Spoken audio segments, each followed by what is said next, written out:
Hello and welcome back to another video. Normally I have a microphone, but I have like a whole book with all these notes, so I can't hold a microphone and just do this all at once. But I worked really hard on this, so I hope you enjoy it. If you don't, I'm sorry, you're probably a Clippers fan who loves Paul George at the moment, and I'm just gonna say right now, when he was in Indiana, I loved Paul George. I absolutely admired him. I didn't know about any of this stuff that he did because I was a child and I did not have access to the news other than what my parents told me.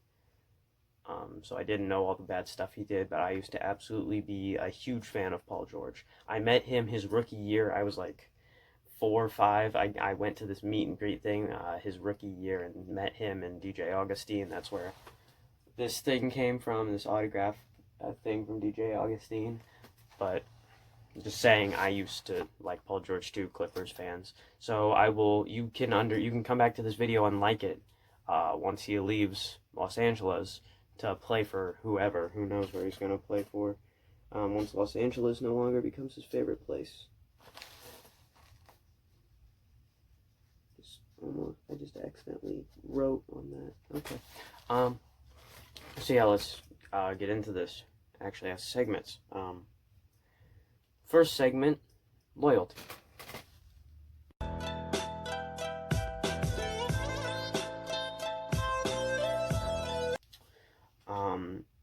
So this is going to be me taking something that he said earlier and then saying, this is how long later, and then he said this that completely conflicts with what he said earlier. So, Paul George, I'll flash up like the whole article on the screen somewhere. Paul George makes it clear, I'm a Pacer. June 16th, 2017. 3 days later. 3 days. He already goes back on it and says, Paul George, well, he doesn't say this, article, Paul George reportedly tells Pacers he wants to leave, hopes to join Lakers. That is on June 19th, 2017. That is 3 days later. And he already went back on him saying, I'm a Pacer. I love being here. I love Indiana. I want to retire a Pacer. This is my home. This is my team. This place is mine. And then he says, no, I want out. I want to go to LA. Already we're getting into conflicting stuff, and it's taking him only 3 days to conflict himself or make a contradicting statement. Now let's go to his time with Oklahoma.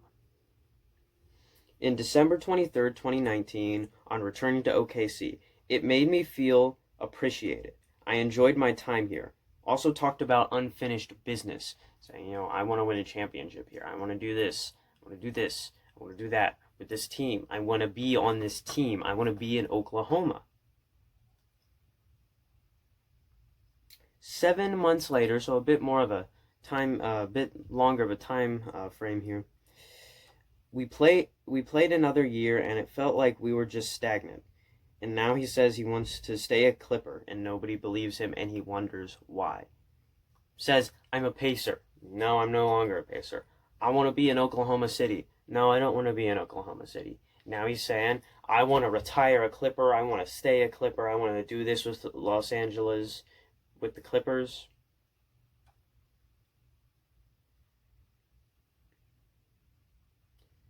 He wonders why nobody believes him.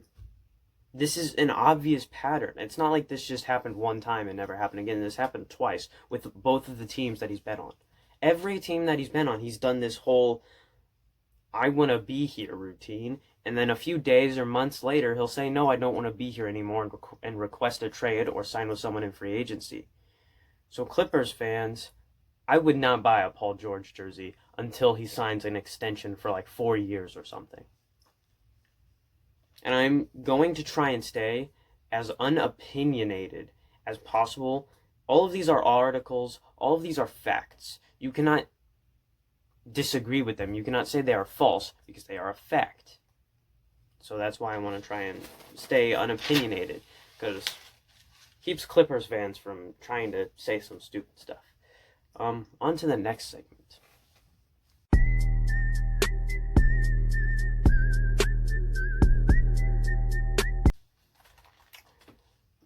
This is the second segment, and as the title card showed, it's called Fandom.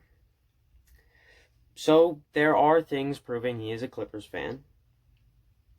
But then, okay, he still lied about being a Lakers fan. Because he said he was a Lakers fan, but he's a Clippers fan, so he still lied about his fandom, right?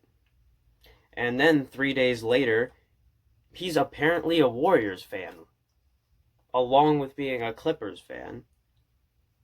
And then apparently he's a fan of the Clippers, Lakers, and Clippers. What the heck? My dyslexia did not work out on the script writing. He's then a fan of the Clippers and Lakers. So he's just pulling the ultimate cop-out and just saying, I'm a fan of this team. Oh no, you caught me lying. I'm a fan of this team. Oh no, you caught me lying. I'm a fan of this team. Oh no, you caught me lying. I'm a fan of all three of... Well, he didn't say he was also a Warriors fan. I'm a fan of both the Clippers and the Lakers. I'm just a fan of both of them. I grew up near Los Angeles, so I can be a fan of both of them. Why, okay, coming from a very passionate fan of a team, when I watch my team play, it is a way different feeling than watching my second favorite team play. There's no way that both of them can be your first favorite team. Because one, you have more emotion to. One, you have more connection to. You just feel for one more. You like watching one more. You have some sort of connection that just makes watching every game special. You can't have that to two different teams. I know this. You cannot have it to two different teams. So you're just trying to say that you're a fan of both. That way you don't close out any options of signing with any teams and making any fans mad except for the teams that you've left. Because you're not going to go back there. Next thing you know, he's going to say he's a fan of the Kings. Like, just going to be a fan of everything in Los Angeles.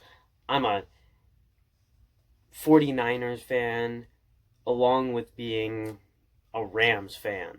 You know, I'm both of those. Like, oh, jeez. On to the next segment. Relationships. This one's a good one.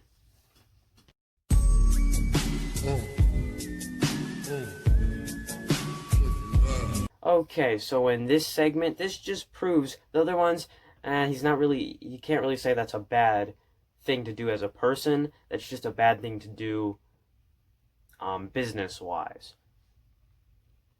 Well, actually, saying that you're a fan of all the teams isn't a bad thing business-wise. It would actually be a smart thing business-wise. But it's not a smart thing to do when you just constantly go back and contradict it. If you said it from the very beginning, that is a smart thing. But then you just go back and contradict it, and when you can't figure out a way out, you just say you're a fan of all of the teams. But this relationships part, this proves that Paul George is just a bad person. Or maybe not a bad person. His character is not the best. I don't want to come at him and attack him like that and be like, you're a bad person, I hate you. Your judgment is not the best, and your character may not be the best. I know people are going to go back to some old video where I'm just ranting and raving about something and say, oh, you can't say anything about anybody's character. Not like I'm using facts or anything. May 5th, 2014. Paul is accused of sleeping with Roy Hibbert's fiancée. Do I really have to elaborate on how bad of a move that is, and how stupid that is, and how disrespectful that is, and how mean that is? You slept with someone's fiancée. I shouldn't have to elaborate on why that's bad. May 7th, 2014, he denies it. Remember that whole Instagram post thing where he's like, we went fishing. How could someone having sex with somebody's fiancé, how could we be fishing together? But it doesn't do him much good, as this is not the first time he's done something similar, where he's cheated on someone, or someone's cheated with him, or something like that. This isn't even the first time. 3 months. Let's go back to 3 months earlier. February 6, 2014, he is accused of cheating on his girlfriend with a Miami stripper. Again, do I have to elaborate on how bad that is? Because I really shouldn't have to. It is alleged to have happened in 2013. So it happened like a year or something like that before the Roy Hibbert stuff. But it's just, people would still defend it. I guess you could still find some defense if he does it only once. But he's done it 2 times now. What defense do you have for this? Like, this is just bad stuff. You cheated with someone or on someone not once, not 1 time, but twice.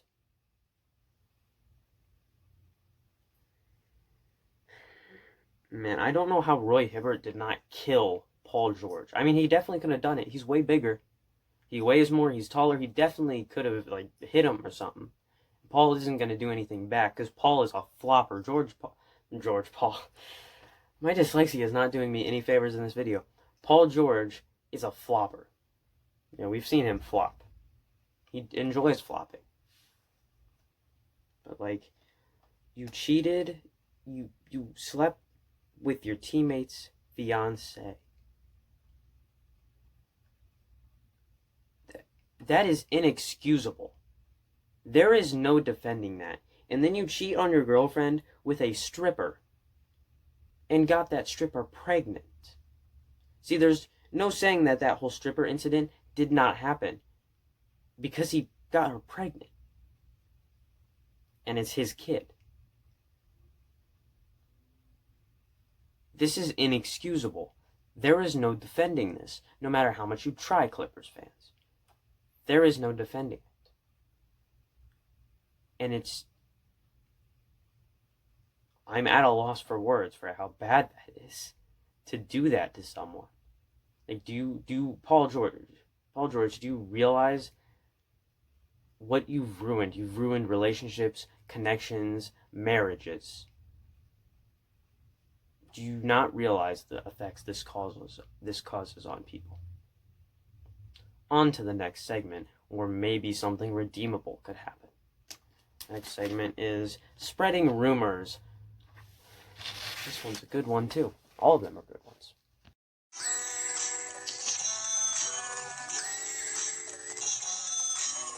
So this is the final segment. Spreading rumors. He says that he left Indiana due to them not getting the top power forward in the NBA.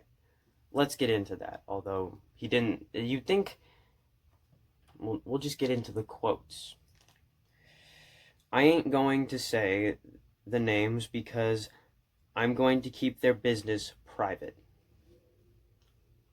No, you're not going to say their name because you know if the media goes and interviews them, they're going to say, no, this never happened.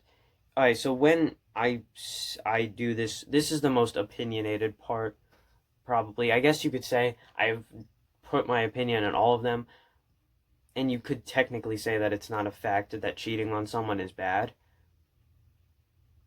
Okay. If you want to go that far, you can go that far. But I'm going to get a bit opinionated in this one. But you can name drop someone, because it's not like they're going to try to go back to Indiana. And the guy this is speculated on happening with, Anthony Davis, I don't think his stock is going to drop because you said that he wanted to go to Indiana. You just don't want to say their name because it didn't happen. They're like the Pacers front office. We're a mid-major, we're a small market team, we can't do it, we can't afford that. Then Paul George says this. Wait, notice on this. We can't do it. We can't afford that. This is saying that they are actually, like, they would want to do it. Who doesn't want to go out and get the best power forward in the game? They can't afford it. Finances cannot be stretched. When you are on a cap and you have this much amount of money to spend, Paul George, I know you're not the smartest, but when you have a certain amount of money to spend and you can only go over it this much, you can only stretch it so far. And getting someone who has a $30 million contract when they're already dealing with your contract, that would be taking it too far, and they literally cannot afford that. They cannot get him. They might want to get him, but they can't. There's no way of getting around it. I guess, they could trade half the team for him, but then you have no bench depth and you're getting destroyed every night because 2 stars can't carry the whole roster. And Paul George says, the best power forward wants to come and play here. Y'all can't make that happen. Oh, wait, no. Y'all can't make that work. They didn't want to do it. Notice he says they didn't. Like it was an option. Paul George, it was not an option for them to get him. They could they could not afford it. They did not have... My lizard's light just turned off. They did not have enough money. When you have a certain amount of money, you can't go over it. And if you can only go over it a little bit. I get there's, cap space you can flex and stuff. But you can't, they cannot afford the best power forward in the league. Especially when you are not willing to take a pay cut. But I'll get into your money and your pay cut and what you could have done to make it happen in a second. Let's continue. So now I'm pissed because it's like, what am I doing here? They don't want to win. I've got the best power forward that wants to come and play here. They didn't want to do it. Okay, Paul George. Let's explain something here. They couldn't do it. It's not that they didn't want to do it. A want is not a need. They, I guess you could say, needed to not do it if they wanted to continue paying your salary and continue having a basketball team.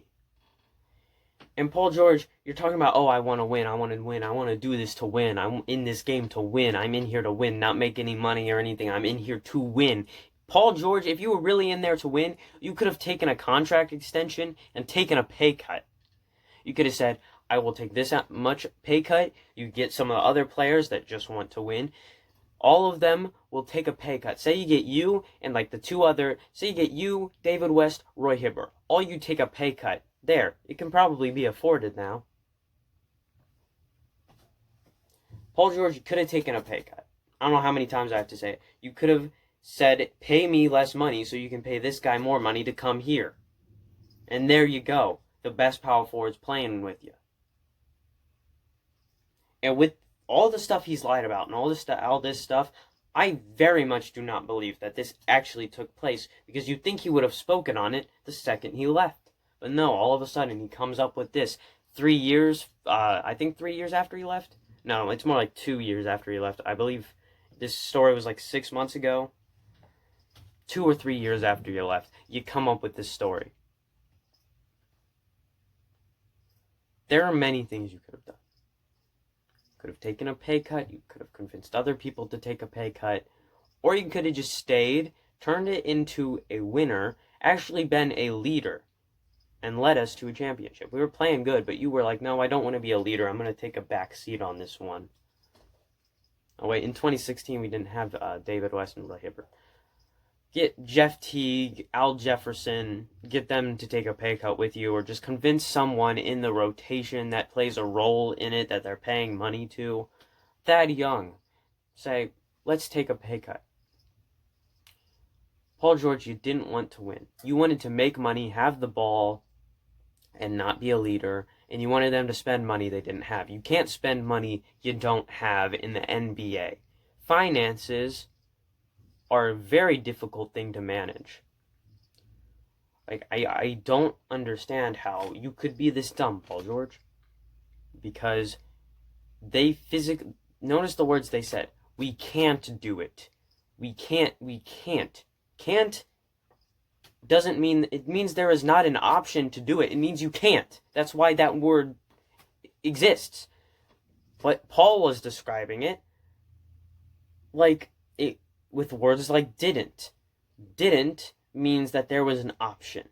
There was not an option, Paul George. I don't know how dense you may be, but I'm pretty sure can't does not mean the same as didn't. Because didn't mean you had an option and you didn't do it. Can't means you had no options, so you can't do it.